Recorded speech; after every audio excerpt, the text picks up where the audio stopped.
Welcome to University English 2, the skills. Today we are on Unit 11, the journey of life.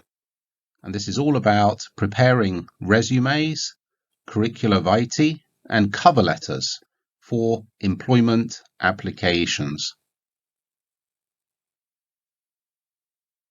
We'll begin with our usual introduction, followed by a look at the differences between resumes and Curricula Vitae. Then we'll examine the use of personal information on these documents. And then on to the essential sections, which would include the heading, the education section, and the work experience section. We'll then look at optional sections, such as the objective, the profile, skills sections, languages, hobbies and interests, and publications.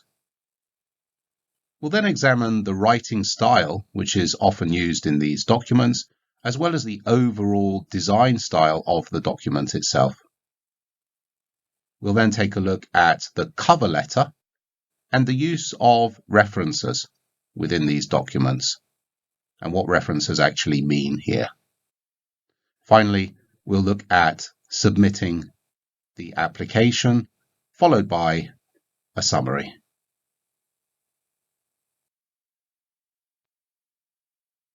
Matthew McConaughey in Green Lights in 2020 said, "Life is our resume.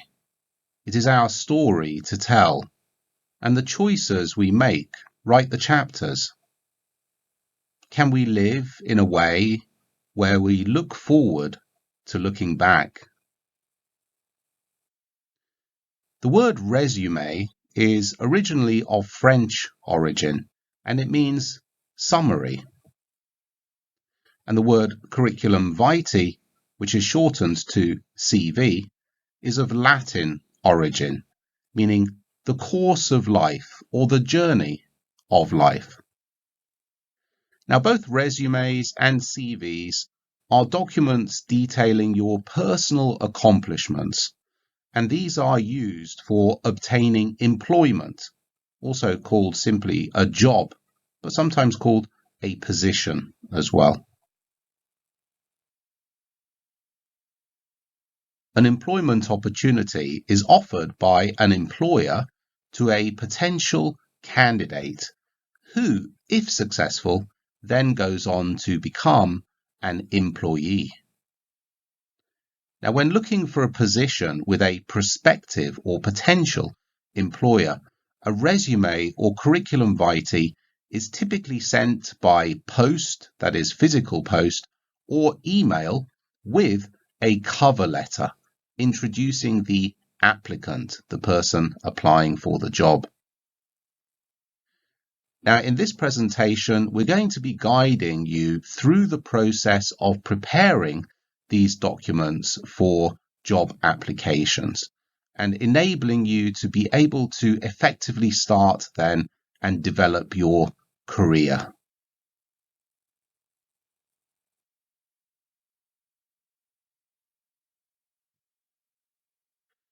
Now, the word resume can actually be written in a number of different ways.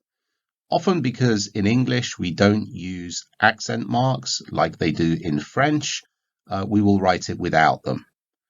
Note though that there is another word in English which uses the same form, and that would be the verb to resume, which means to begin again. A resume is a noun, however, so don't confuse it with the verb to resume, which is pronounced also slightly differently. Now, curriculum vitae is of Latin origin, as I've mentioned, and the plural, the not equal to one form of curriculum vitae, which in this case would be more than one, would be a curricula vitae. And these are shortened simply to ACV or CVs. Now, there are some differences between CVs and resumes. Let's take a look at the differences between these two documents then.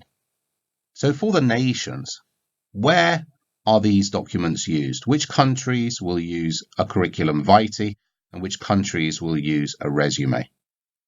Now, a CV is used exclusively in the United Kingdom, in New Zealand, and in the European Union for all kinds of jobs. Whereas a resume is used in the rest of the world for the majority of jobs. Though understand that sometimes the term CV may be used, but actually the document itself is more of a resume. Now, what kinds of jobs then are CVs used for in countries around the world where usually a resume is used? Well, if it's an academic position, a position at university or a teaching position, or a research position, then all over the world, a CV is still expected to be used. But a resume will be used for all different kinds of other jobs, except for, once again, the UK, New Zealand, or the European Union, where CVs are expected in any event for every job.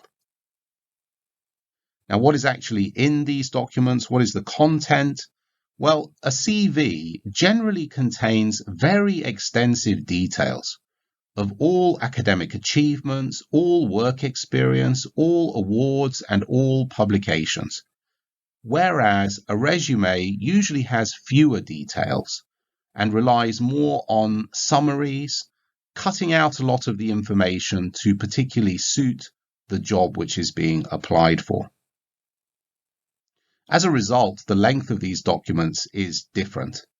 Of course, the length will be dependent on the age and experience of the applicant, and this will impact the length. But usually, a CV will be between 2 to 6 sides of A4 paper in length, depending on age and experience. Whereas a resume may be just one side or perhaps 2 sides of A4 paper. So resumes are much shorter than CVs.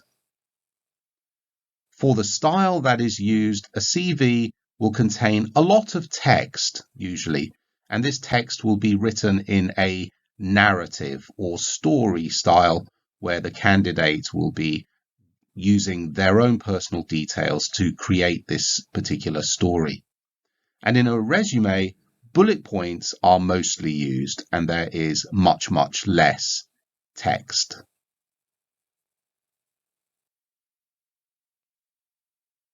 So what's going to go into these documents? Well, there must be the candidate's personal information in there somewhere.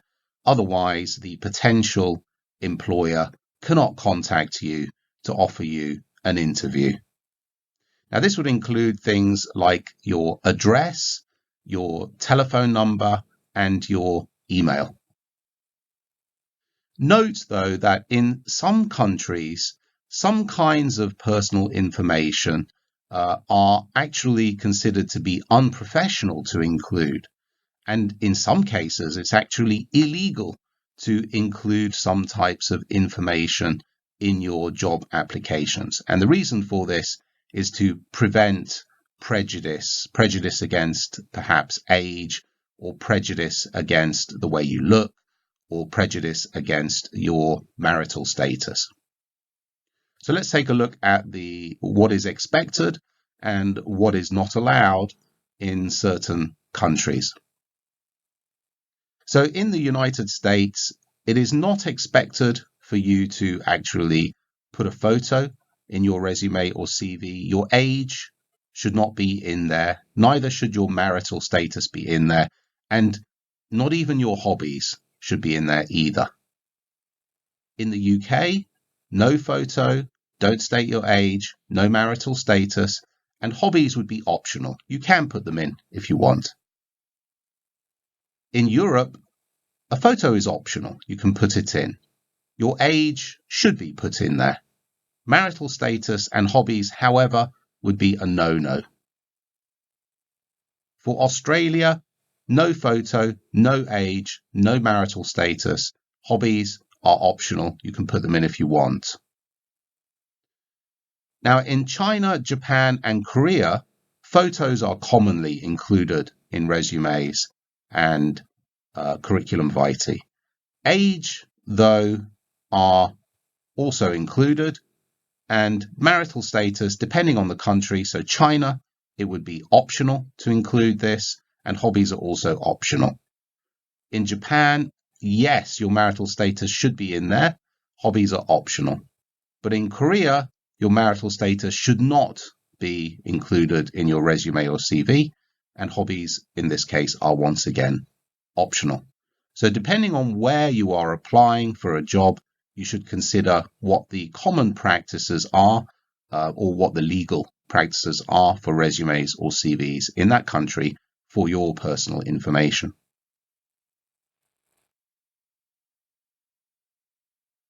Let's take a look then at the essential sections of a resume or CV.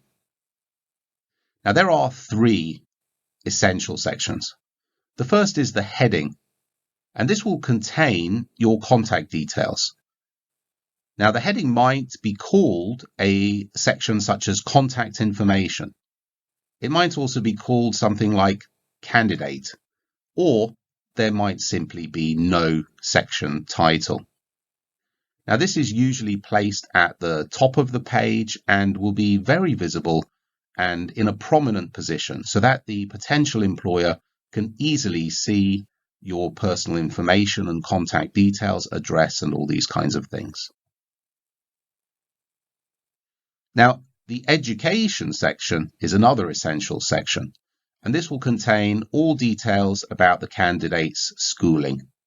It has several alternative names. It could be called educational background, it could be called academic qualifications, or simply academics or qualifications. Now, this is usually the first main section in a resume or CV. The third core section would be work experience, and this contains details of on-the-job experience. It may have other names. You can also call it employment history or work history or simply experience. Now, this is usually the second main section, though if this section has more content than the education section, you might swap it with the education section. So if your education is a bit limited, then work experience first if you have more of it. Now, the actual specific content of these three key sections is going to vary. Let's take a look at the heading. So this should include your name, your address, your phone number, and your email. You may also include social media accounts, such as Twitter, for example.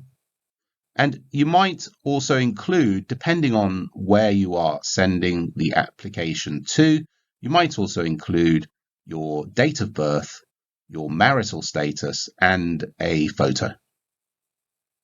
Now, be sure to use appropriate formatting for the address in accordance with the country the job is in. So if you're sending an application to an English language speaking country, make sure the format of your address is following the conventions of a Western address style. In other words, in a block style, smaller to bigger to bigger to bigger. Of course, it should be in English and not in another language. Now, titles can be included, and they are recommended if your gender, whether you're a male or a female, is unclear from your name alone, then include a title, such as Mr. or Ms, showing you're male or female. Now, for your education section, again, this is usually the first big section after the heading. You should include your university, your high school, and you can include your middle school, your elementary school, and even your kindergarten details. All of these can be included. Note, though, that the use of lower level institutions is more of a space filler, meaning if you're in high school and you're applying for a job, then maybe you should include your middle school, elementary school, and kindergarten details because you don't really have much other education in there. But if you have a lot of university education, maybe postgraduate qualifications as well, then you can likely omit a lot of your schooling, such as your high school even, could be omitted in that case. Now, you can also add things like your professional or vocational qualifications in here as well. Include institution names and dates of graduation. Also, you could possibly include the dates of enrollment to show when you began and when you ended a particular field of study, but certainly the date of graduation should be in there. Note that you can also include education that is not completed yet. For example, if you are in university, you can write down what you are studying, which university, and so on, and then put the future date of graduation that you expect to graduate on so that your university education to date can be included. You want to use a reverse chronological order, which means the most recent thing that you have done, the most recent course that you have taken, should be first, and then the least recent should be last, such as your kindergarten should certainly be the last on the list. Now, for some more detail, for example, if you are preparing a CV rather than just a resume, then you can actually add subjects that you have studied, and you can add your individual grades for those subjects. You might also, in both kinds of documents, add an overall grade, such as a grade point average, a GPA, or a degree class, a first class degree, a 2-1, and so on. Now, there are possible subsections that you can use here. They might include awards and honors, and you might also include in this section work and leisure awards as well, certifications and licenses, and here you could also include work-related licenses, and also training, and you could include training provided by previous employers. So depending on what you've got, you might have different subsections to the education section itself, or you can include these within the education section as an overall section if you wish.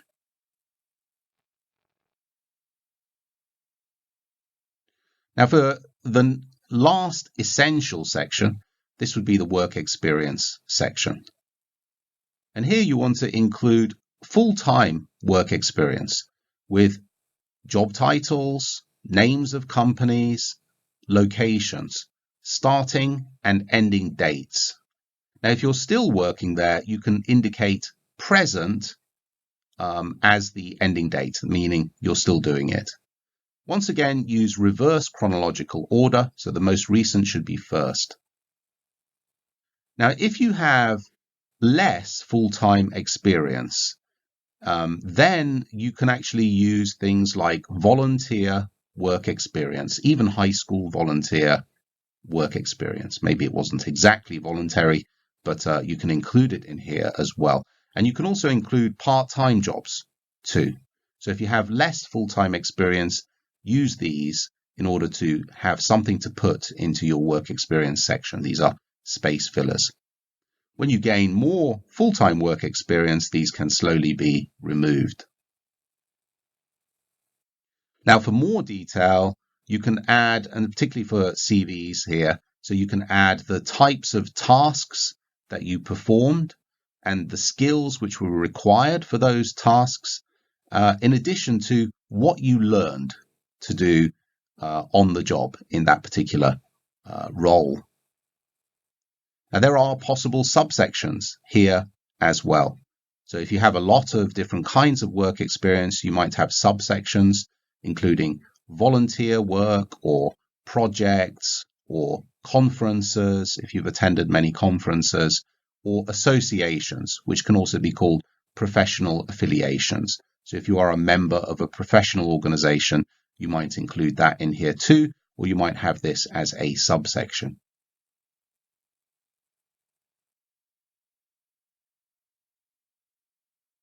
Now, there are many optional sections in a resume or a CV.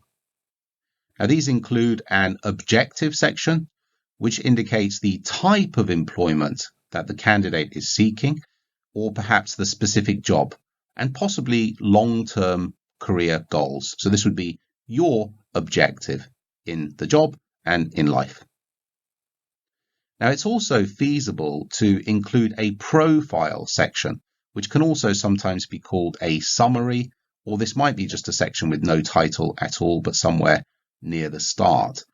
And this serves to summarize your education, your work experience, and your other skills, so that the potential employer can quickly read it and rather than go through the entire resume or CV in a lot of detail. Only if he likes it will he then go, or she then go into the details. Now, if these two sections are included, note that they will usually be placed before the essential sections, before work experience and before the education sections, right? But after the header.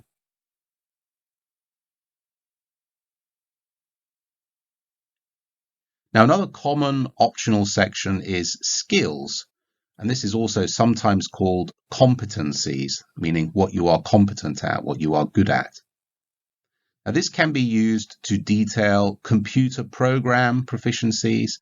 It can also be used to detail interpersonal skills, and it might be broken into other subcategories if you have many skills in these particular areas.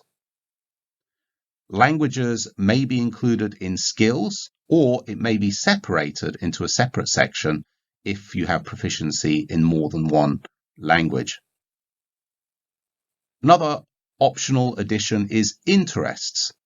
Again, you want to check if this is common in the country that you are applying for the job for.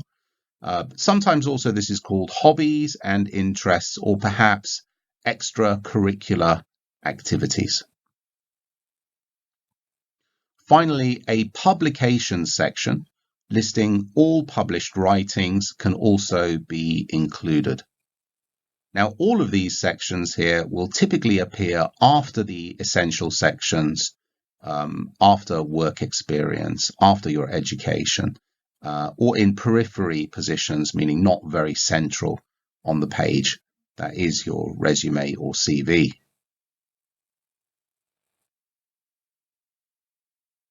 Let's take a look at more specific content. So if you include an objective section, it might include your short-term job goals. It might also include your medium and long-term career goals, alongside the skills you have, which might make you right for that job. It's usually 2 to 3 sentences of narrative or story writing style, and it will be customized for the specific job that you are applying to. So this would usually be changed a little bit for each of the jobs to fit that particular job. For the optional profile section, this is a summary. So when you are summarizing yourself, be sure to highlight your strongest points, your best aspects. This is once again usually 2 to 3 sentences of narrative style, a story style. But this section is generally not customized for each job because you're not talking about your job objectives or career objectives. So this section can be just left after you've written it.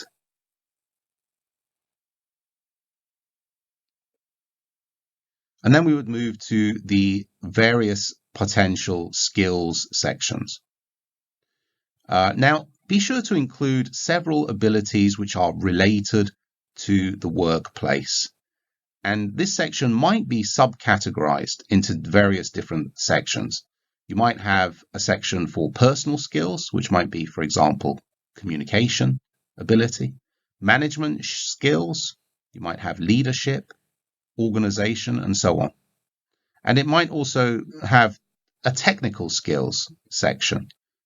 in which case you might list specialist job-related skills and also a computer skills section.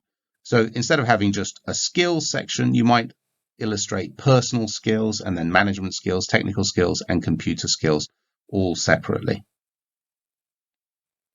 Now, the specific skills which you choose to focus on can vary very widely, but they might include expressions like creativity, leadership, organization, problem solving, teamwork, or Microsoft Office, just as some examples.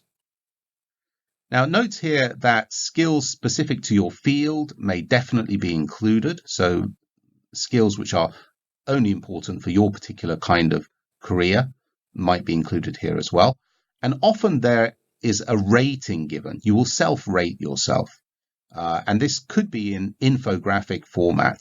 For example, you might have a skills section with a scale of 1 to 10 in an infographic graph, and then you might put leadership in there and give yourself a 9, organization and give yourself a 10, and so on. So you might actually illustrate these various different skills by way of an info graph, an information graphic of some kind, simply because it looks good and it's easier to understand than simply just writing things. Another optional section then would be a languages section. And this will usually include the name of the language and then a self-rating, either as beginner, intermediate, which is kind of so-so, advanced, which is very good, or native, meaning that was the language that you grew up with. Now, sometimes native is also called mother tongue because it's typically the language you get from your mother. Now, the rating is sometimes supported by specific test scores. For example, you might include your scores for TOEFL or for IELTS or for TOPIK or any number of various tests depending on the particular language that you're dealing with. And you might also break this section into written and spoken abilities. And once again, you might use infographics here, particularly if you have more than one second language. If you have a second and a third language, for example, then you might actually have these broken into written, spoken, and then ratings.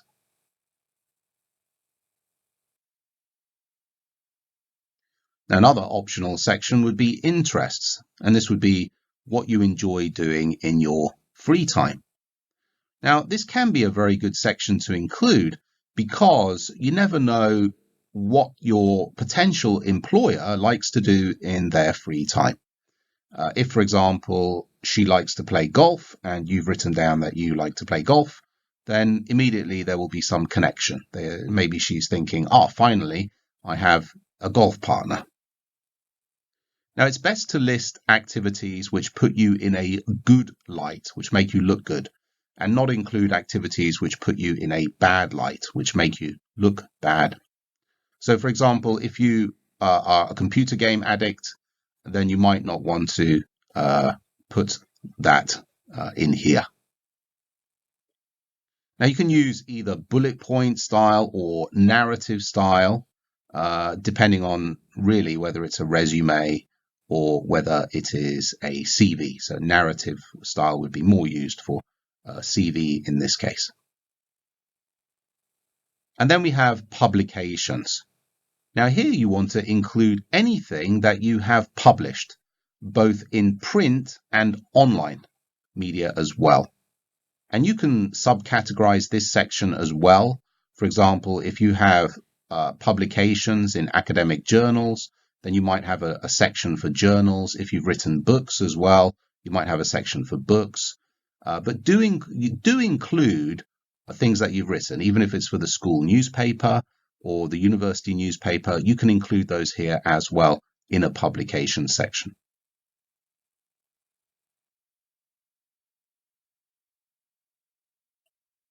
Now, there will be much more text in a CV than in a resume, but a resume will also contain some text as well.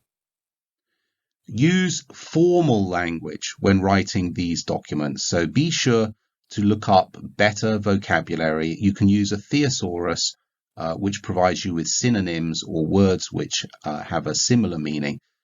Use an online thesaurus. You can simply write synonym into a search engine and then type the word, and it will find words for you which have a similar meaning. But you're going for formal language in these documents.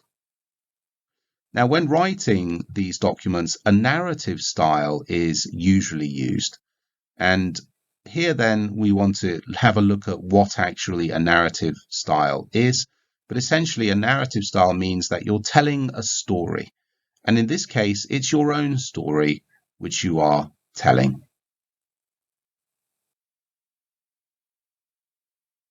There are three important aspects to consider for a narration. The story should connect events, and it should illustrate relevant patterns between these events. Now, in this particular case, your story should connect work or educational experiences to real-world knowledge which you have learned, or to useful skills or useful abilities which you have developed.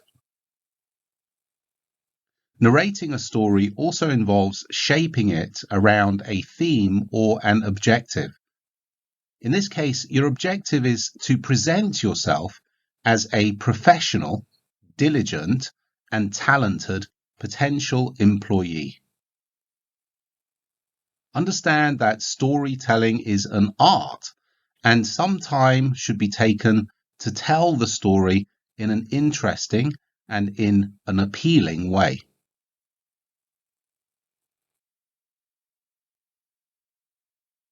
Now, in terms of the language used, understand that often when we write details in sections on resumes or CVs, we will omit or delete the subject.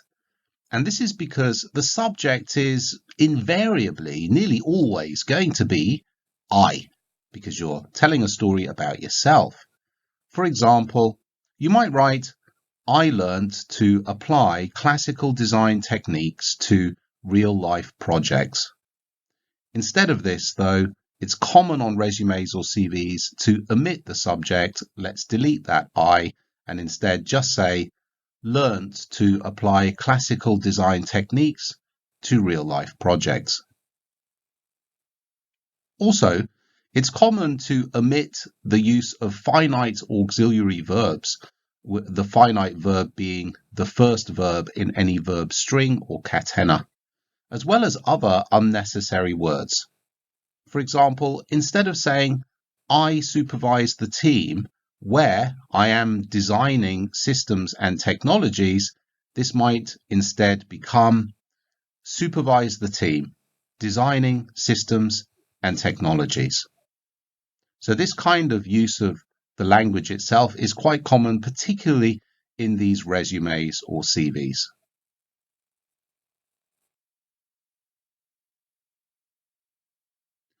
Now, for the style of your document itself, like how are you going to go about designing the resume or the CV? Always remember that first impressions count, meaning first impressions are very, very important.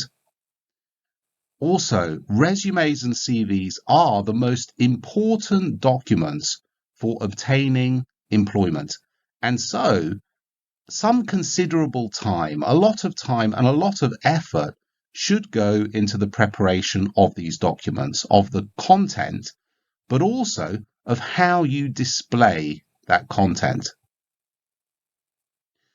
Most employers will simply immediately bin resumes or CVs where it looks like no time, no effort, or no thought has actually gone into the presentation of these documents, into their overall style.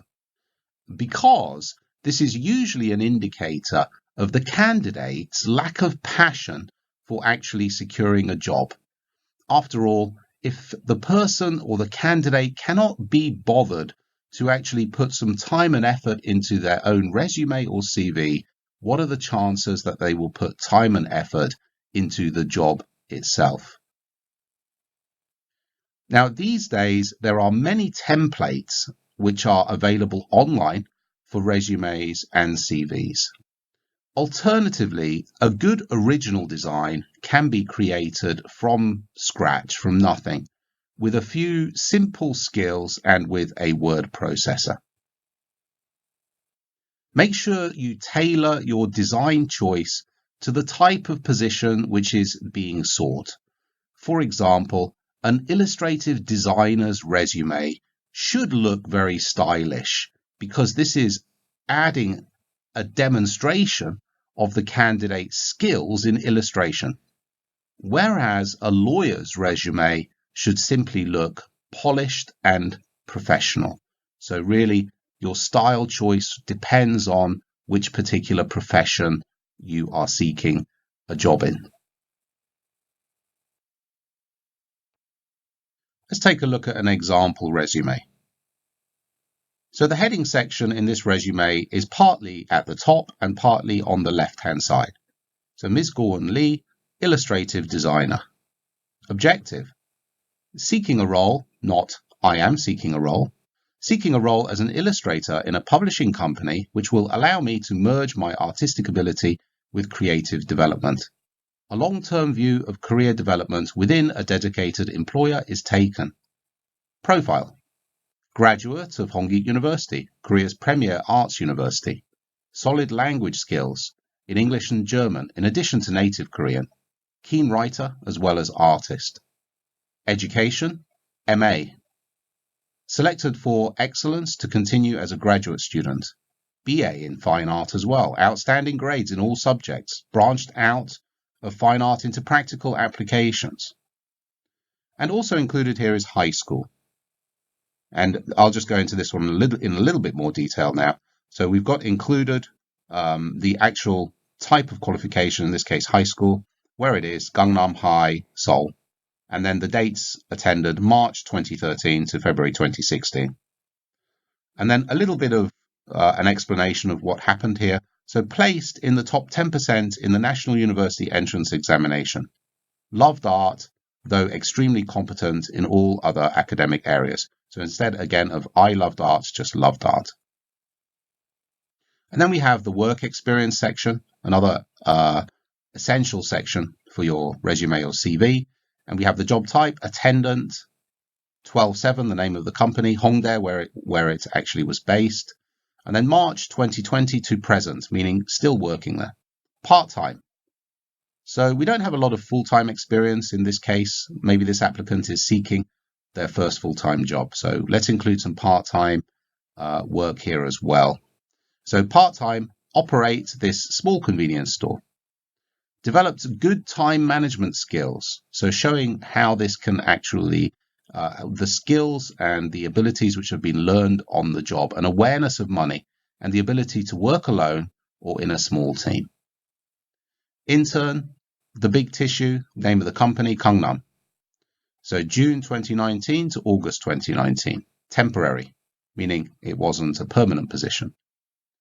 Worked with the marketing team, checking gallery proofs of the magazine and selecting illustrations. Learned importance of detail and need for fast communication in a team. Again, not I learned the importance. We're omitting some of the words here. And then finally, we have assistant, Oxfam Gangnam, name of the company, the place. April 2018 to February 2019. Part-time, weekend volunteer work in this charity store selling secondhand clothing. So volunteer work here also being added as space fillers. Developed customer service skills. So what skills did I learn? And an eye for retro fashion. Notice that this resume is very stylish, as you would expect from somebody seeking a job in design, especially publications design. On the left-hand side, as we saw, were all of the details for the rest of the heading section, and you can still see there the email at the end to contact the applicant, but there was also the address of the applicant and other important information included there. Let's go on to the second page of this two-page resume.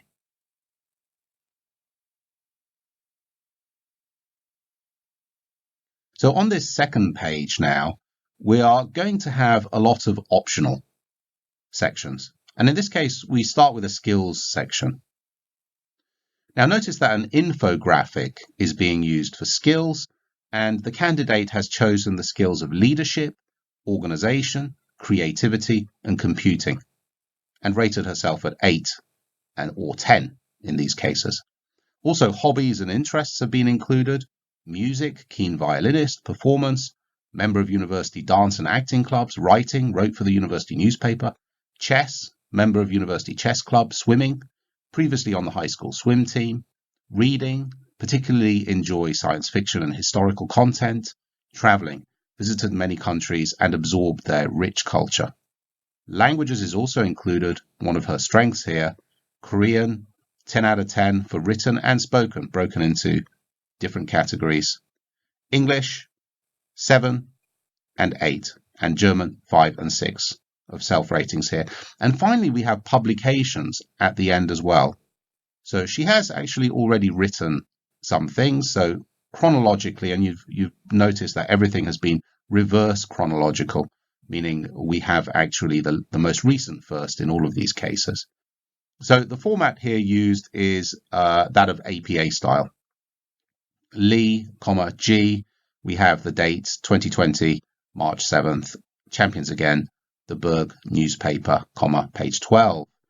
And the same here: rising fees and lowering standards, another newspaper publication here. And then the final one here is how to enhance marketing. On the left-hand side, you saw there was a reference actually to references, as in provided upon request. You can see on the top left still there. That means if you want a reference, and we'll talk about references in a bit, then I can give you those when you ask for them. Once again, notice how it is quite stylish, as would be expected from this kind of job application.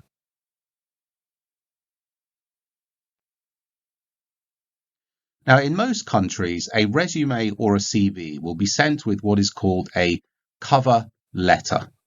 And this term comes from the fact that this letter was traditionally submitted with a resume or CV under it. So in that case, it was literally covering the CV or the resume, and that's where the name cover letter comes from. Now, use regular business letter format and address the letter to a person if possible. If you can find the name of a person, you can do a little bit of research to try to find the name if it's not immediately known. However, if the name is unknown, then you might use to whom it may concern, or perhaps to the hiring manager for the salutation in your letter.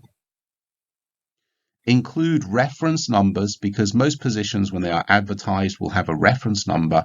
They might have several jobs available at any one time, and they want to know which job you're applying for. So you should be including a reference number if it's given in the advertisement.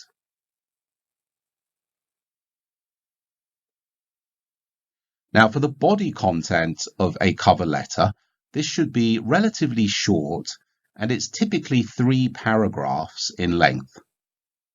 In the first paragraph, you want to detail the exact position being applied for, as the potential employer may have several positions available. So make sure that you are saying again here which position it is that you're applying for, and then briefly introduce yourself briefly.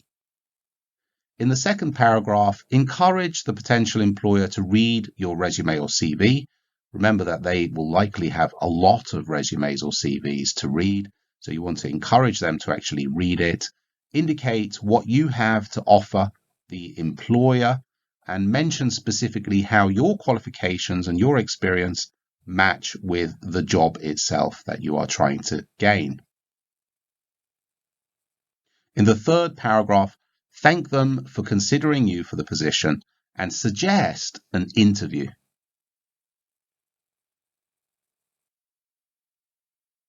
Let's take a look at an example cover letter following on from the resume we just saw.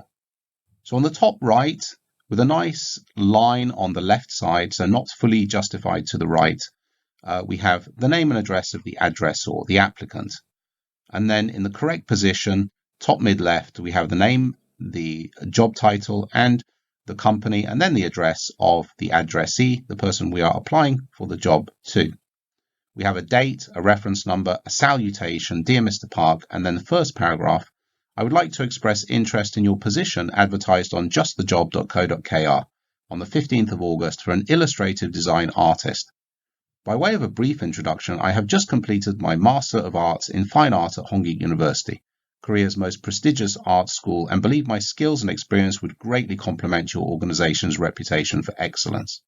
From my attached resume, you will see that despite being a recent graduate, I already have a great deal of experience in similar working environments via my work as an intern during vacations, where I had the good fortune to engage firsthand in the illustrative design field.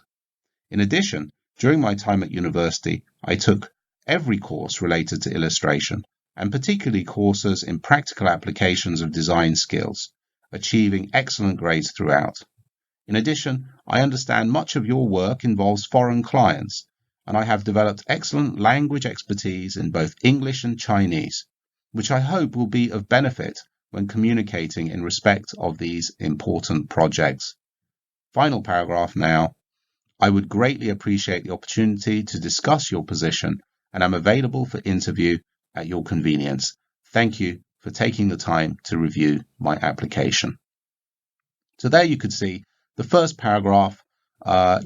She talked about which job she was applying for, a brief introduction of herself. Second paragraph, talking about how her skills match with the job that they have, and trying to set herself in a good light. In essence, a very short profile section here as well to show how her skills match with those of the job. And in the final paragraph here, saying thank you for reading the application and suggesting an interview.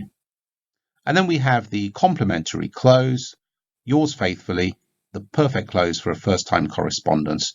We have a signature and then a printed name, Goen Lee, and we have further contact details here, telephone number, and we have an email, and also there is actually a website here too, which I imagine would contain a portfolio of her works. Enclosed, ENC, is the resume, which is also contained in this application.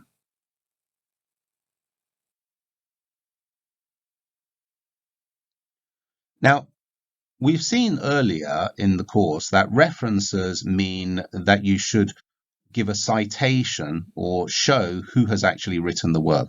But here we mean a different kind of reference. In this context, a reference is a letter which is written by employers or perhaps academics, such as teachers or professors.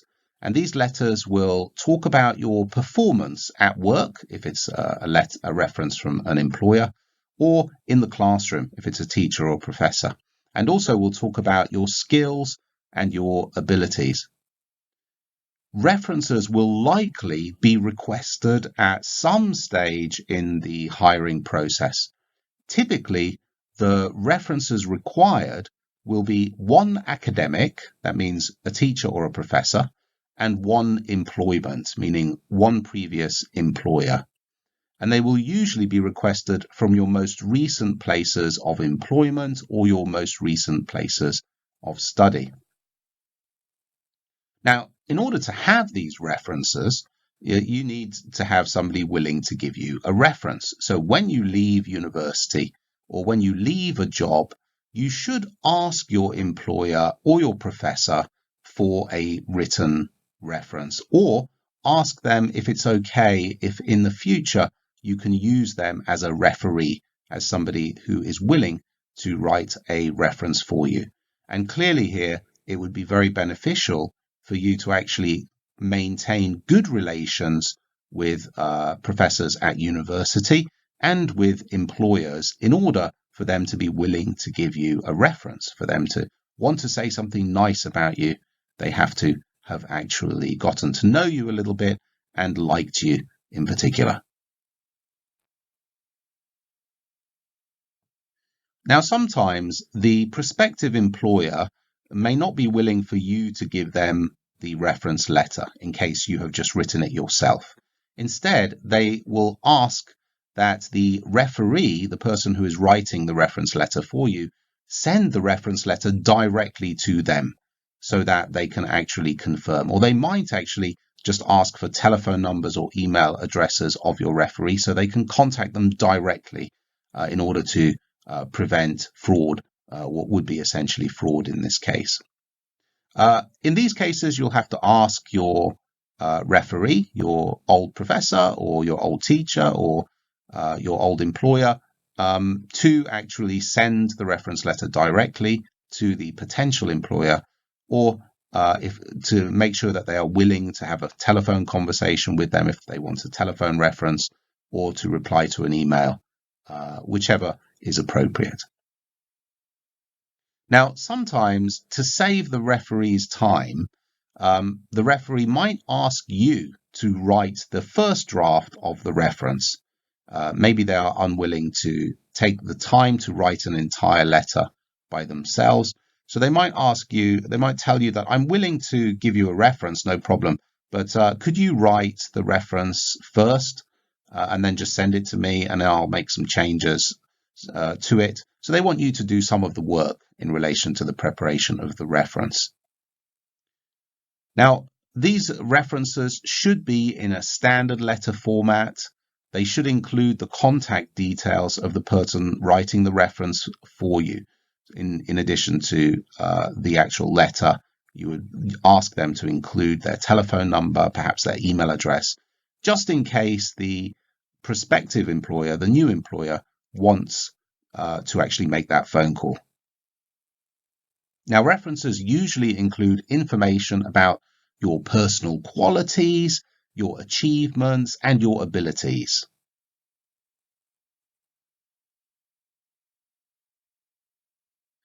Now, these days, most applications are sent by email, though some employers still prefer physical post.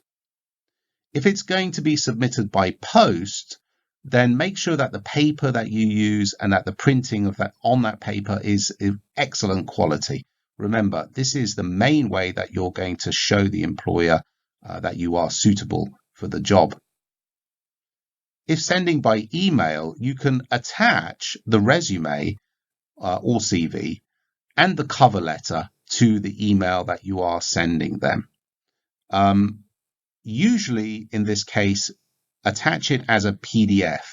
And the reason a PDF is advisable is because PDF format doesn't change. If you just attach a Word file, then depending on the version of Word, it would be different. And if you attach a different kind of file, HWP, for example, the person who's receiving it may not have a reader for that particular file. But everybody can open a PDF, and the format is always the same.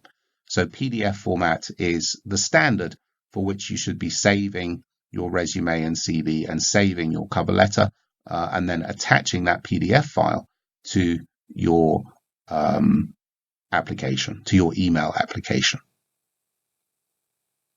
Then you want to send the employer a brief and formal email.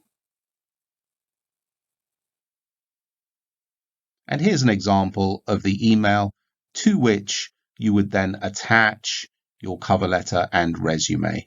So in the to line, you can see we have the address of the person we are sending actually this email to. There are no carbon copy or blind carbon copy receivers in this case.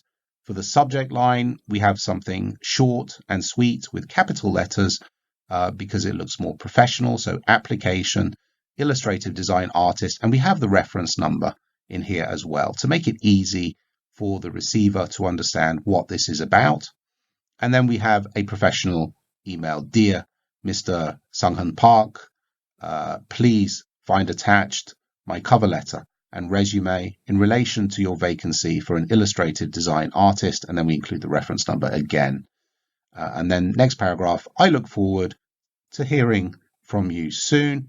And we have the complimentary close, regards, and then the name, Gorton Lee. Let's summarize.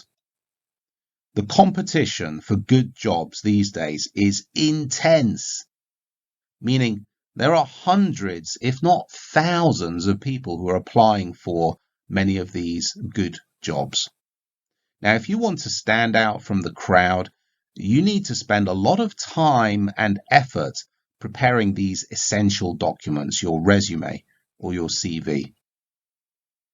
To do that, first make sure that you have all of the required content for your essential sections. Have everything ready for your heading section, know what you're going to put in it. Are you going to use a photo? If so, choose one. Make sure you've got all of the content that you're going to use for your education and your work experience sections as well. The employers, the locations, the dates, what you learned or what skills you developed in each of these places as well. Then decide which optional sections you're going to include, always remembering that the emphasis should be on trying to put yourself in the best light possible. You want to be putting your best foot forward here. So choose and select the optional sections that do that. Then work on the style, the design style of your resume or CV. Match it to the type of employment you're seeking. So it might be sleek and professional, or it might have lots of colors, depending on the job that you're applying for. But a lot of time should also go into the style of your resume or CV. Then you can draft a cover letter, a general cover letter that you're going to use for your applications. Now, it is unfortunately true to say that you will probably be applying for scores, if not hundreds of jobs before you actually get one of these good ones. In which case, draft a cover letter which can then be modified depending on the job that you're applying for. So you could just change the address section, the date, the reference number, and a few bits within it, but the rest of it could stay the same. Now you want to, when you're applying, attach your documents as PDF format. So your resume or CV and cover letter should be in PDF format, attached to the emails in all likelihood that you'll be sending to apply for these jobs. If they're required in print, make sure you're using good paper and good quality printers in order to produce these documents. Finally, maintain good relations with employers and teachers and professors, because you're going to need to ask them for references later on. Make sure that you have people in place willing to write these references for you. And that concludes today's presentation on preparing the documents necessary for securing a job. Thank you all for your attention once more, and a good day to you.